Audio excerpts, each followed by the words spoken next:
This is a digital wire tracker or a networking test box. I received this to review for free. If you wanted to purchase it, it would cost you $25. So in the package we have this box here, and you can see it has telephone plugs as well as Ethernet plugs. So there's the RJ11 here and RJ11 there, and we have RJ45 there and there. It does require a battery, and they include a 9-volt battery here that you'll have to unwrap and attach. Now, while you can use it to test directly as a single unit, the wire tracker receiver pops off, so you can hook a cable into this, leave this at one location, go to your other location, plug in cables until you get lights to know that that's the same cable. Okay, so let's run through the things this guy can do. First of all, you can check that all of these connectors have been properly connected to a cable. That's the QC, or kind of crystal check. So if you plug this guy in, so you flip it over to QC mode, and all those green lights flashed and then went out. So this cable is properly crimped. You have wire attached to each of those. It has to be at least 20 centimeters long for it to detect the wire attached to each of these things. Now, if you want to make sure that both ends are crimped correctly and its continuity is correct, you would do the wire map functionality. And then you put one end in the transmitter and the other end into the receiver.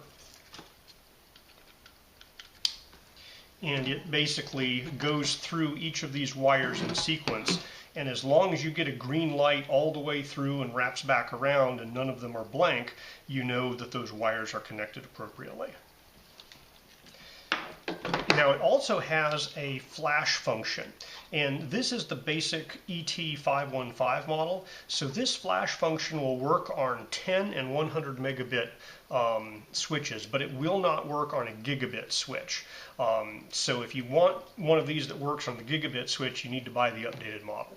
Alright, so if you have the end of a cable and you're trying to figure out which switch port is plugged into at the other end, you put this thing into flash mode, and then on the switch, the port that's plugged into has this 3-second on, 3-second off flashing pattern.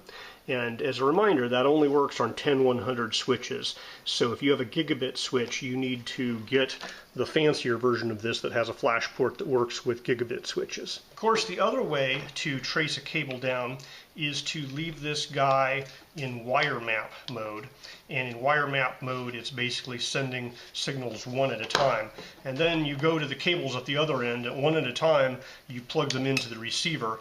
And if your receiver does the little wire mapping flashing lights, you know you're on the right cable.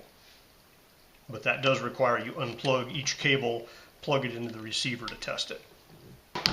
Now, one feature that the receiver has is that it can tell you the voltage of a power over Ethernet switch.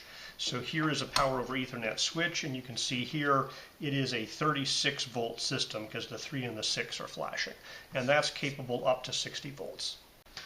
Alright, relatively low price point, easy to use. It would be nice if the flash feature worked on gigabit switches, because gigabit switches are becoming much more common nowadays. But if you don't really need the flash feature, you know you're only going to be using 100 or 10 switches, you know, at this low price point, this guy does pretty much all you need.